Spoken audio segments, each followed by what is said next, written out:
Talks Live Quick Picks, which brings exciting happenings, resources, and talents from your UW flagship campus to the people of Wisconsin and beyond.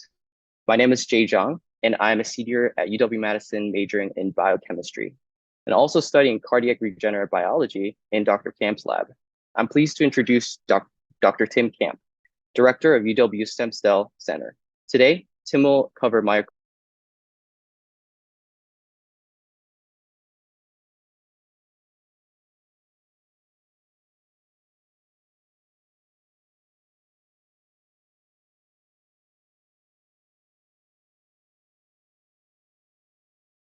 research advancing approaches to regenerative heart muscle after injury. Dr. Timothy J. Kamp is the Stem Cell and Regenerative Medicine Research Professor, Professor of Medicine, Cell and Regenerative Biology, and Director of the Stem Cells and Regenerative Medicine Center at the University of Wisconsin-Madison. He completed his MD-PhD training at the University of Chicago, followed by residency and fellowship in cardiovascular medicine at Johns Hopkins University. Dr. Kamp practices clinical cardiology and directs an active cardiovascular research program. His research focuses on understanding the basic mechanisms of arrhythmias and strategies for cardiac regeneration. Please welcome Tim Kamp. Thank you so much, Jay, for that nice introduction, and thank you all for being here today. It's exciting to be able to do a Badger Talk Live, and I'll get right to it. Today, we'd like to talk about this problem. What happens to the adult heart when it's injured? After an injury, a scar forms, unfortunately, when there are heart cells or cardiomyocytes lost, and there's no significant regeneration or repair. The most common way this happens is in coronary artery disease, when a myocardial infarction, commonly called a heart attack, occurs because a plaque in a coronary artery ruptures, a blood clot forms, and no blood gets downstream past that blockage. And so the muscle begins to not get enough blood, becomes ischemic, and dies, as shown in this cartoon here. And over time, what happens is that muscle, if you take a cross-section of the heart, the muscle is mostly red. And if you stain it with dyes that show the muscle is red and the scar is blue, you can see you lose muscle here where that heart attack occurred, and it's gone for good. The adult human heart can't make new heart muscle. And that's why a myocardial infarction can be such a concerning event, and why we try and get blood flow back as soon as possible, but sometimes we're left with these large scars. And the problem is shown here on these MRI images using cardiac MRI to look at the heart pumping. In a patient who's had a myocardial infarction 4 days earlier, you can see the top part of the heart, the anterior wall, isn't moving very well. The rest of the heart is trying to make up and is squeezing. But in this same patient, 3 months later, the heart has gotten bigger. The wall has thinned out. It's not pumping all the way around to here. And you can see the blood in the white is just swirling a little bit. Unfortunately, this patient is progressing to significant heart failure because the heart just can't pump enough blood to meet the demands of the body. Unfortunately, heart failure is a common problem in the United States. It's estimated to be about 6.7 million people in the US are afflicted by heart failure currently. And by 2030, heart failure prevalence is estimated to get to more than 8 million people. And that's in part due to our aging population and increasing prevalence of risk factors such as obesity and diabetes. And we are getting better at getting patients through a myocardial infarction, but unfortunately, sometimes they go on to develop heart failure. We are making big advances in treating heart failure with reduced ejection fraction when the pump isn't pumping strong enough, abbreviated currently as HFrEF. And some of the treatments that we have are a number of different drugs that have made a major impact and shown in clinical trials to improve survival, including beta blockers, ACE inhibitors or angiotensin receptor blockers, aldosterone antagonists, neprilysin inhibitors, and SGLT2I inhibitors. So all these drugs have been shown to exert benefit in patients with heart failure, as have devices such as an implantable cardiodefibrillator to protect people from lethal heart arrhythmias that are more common in heart failure. Also, to resynchronize the heart with special pacemakers has proven helpful. And at the end of the heart failure, sometimes patients have no choice but to go on to heart transplantation if hearts are available, which is a major limitation. So there are a number of treatments currently available for heart failure that have been impactful, but they're costly. They cost about $30.7 billion per year in the US to care for heart failure patients. And despite all these advances, the survival 5 years after the diagnosis of heart failure is just about 50%. So half of the patients, unfortunately, who are diagnosed with heart failure don't survive past that 5-year mark. So we have work to do. And one of the inspirations and ideas for new approaches beyond the standard drugs or devices has come about because discoveries with human pluripotent stem cells. And you might know that Jamie Thompson here at the University of Wisconsin in 1998 first described embryonic stem cells. Those are master stem cells that can be isolated from surplus in vitro fertilization embryos that are otherwise going to be discarded. And this inner cell mass is taken and cultured in special conditions that Jamie developed that allow the cells to grow indefinitely, self-renew, but also have the property of pluripotency. That means they can form any cell type in the body, including cardiomyocytes. So you can imagine having an unlimited supply of these cells that can form human cardiomyocytes for cardiovascular researchers opens up ideas of ways to get new human heart muscle that may be able to repair the heart. More recently, about 10 years later, Shinya Yamanaka and again Jamie Thompson figured out how to take somatic cells, that could be skin fibroblast cells or blood cells, and use factors that are expressed at high levels in embryonic stem cells and reprogram these somatic cells into a pluripotent state. So they're called induced pluripotent stem cells that share properties with embryonic stem cells that they can be grown indefinitely in a dish and can differentiate to all the different cell types in the body.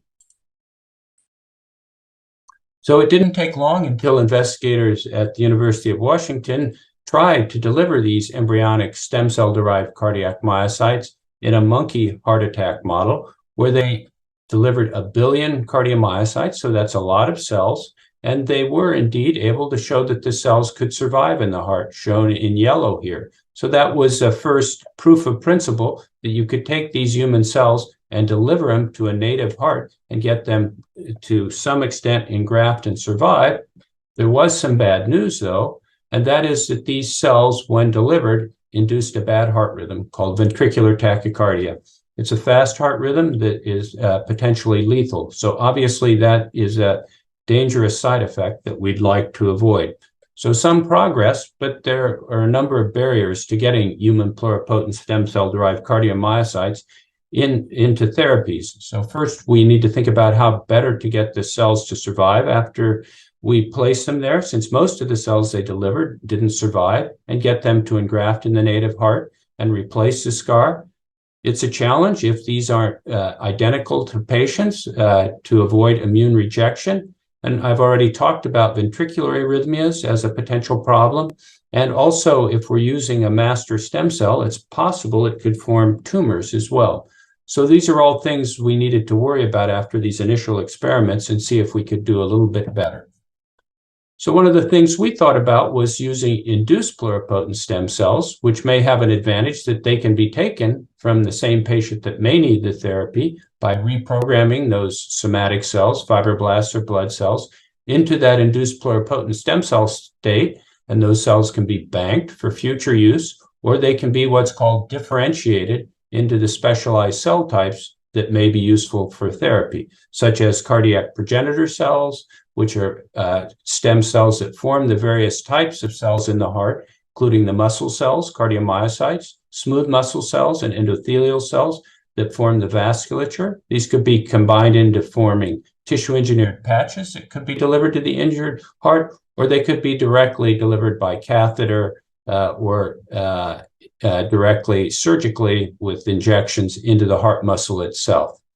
So these ideas of using iPS cells, perhaps from the same patient inspired us to put forward a research program to the Regenerative Medicine Innovation Program at the NIH, where we partnered with local industry, Fujifilm CDI, and Cellular Logistics, and Professor Amish Rabal and myself led a study where we tested cardiac progenitor cells, committed cardiac progenitor cells, those specialized cells that can form all the cell types present in the heart, with a matrix, a cardiac extracellular matrix, the proteins that are outside of cells that help them survive and stick together, and deliver that after a myocardial infarction in pigs using catheters to inject the cells directly in the heart. Then we monitored the electrical activity to look for that bad heart rhythm, the function with MRI, and also stained the tissue to look for the cells and how the tissue behaved afterwards. And the good news is that we found the engrafted cardiac progenitor cells did form cardiomyocytes. So the red dots here, shown at low magnification, those are human cells. The blue dots are nuclei. So each nuclei with a red dot is a human cell in a pig heart. So that means these are cells that we've delivered to the heart that have stuck around for 2 weeks. And they've started to form these green structures. And green is cardiac troponin I. That's a protein present in heart muscle cells that's involved in the contraction. If you zoom up, you can see the cells are starting to form the specialized contractile structures called sarcomeres in myofilaments that allow heart muscle to contract. So these are human cells that have differentiated now to form heart muscle in the injured pig heart. They're not adult heart cells like this is the pig heart cell up here. You can see many more sarcomeres and much more organization, but they're on the road to forming new heart muscle. Excitingly, we also found that they can form blood vessels too. And these are endothelial cells in green from the human cells.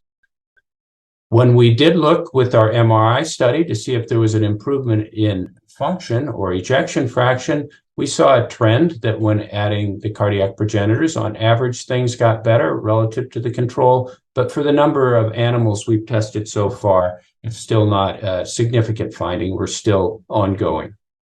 The good news is, though, that we didn't see any of these bad heart rhythms. This just plots the frequency of bad heart rhythms over the days of study.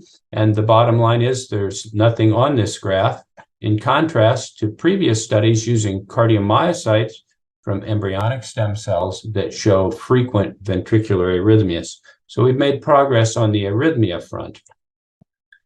It may be that we have to get smarter and engineer patches, and this is work done by my colleague Ninad Bursak at Duke in a collaborative project where he can make centimeters large, 4 centimeters, patches of contracting heart muscle. And so maybe using a more organized patch may help a little bit more, although there are challenges of how to integrate that into the heart muscle.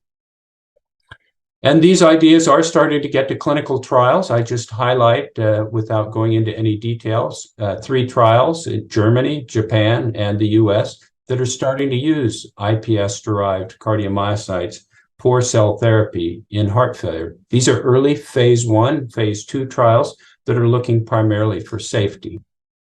I also want to highlight that this isn't the only promising research going on in cardiac regeneration.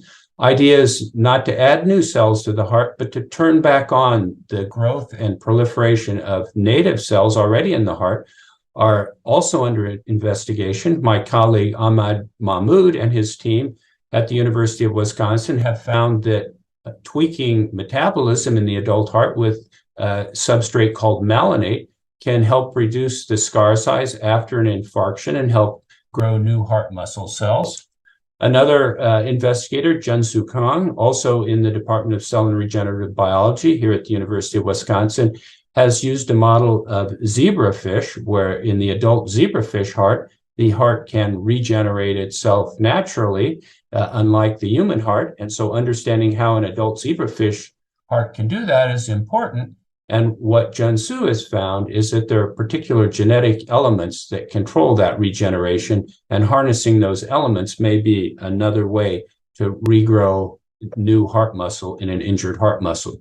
So many different ways to move forward, and that's why I'm so excited.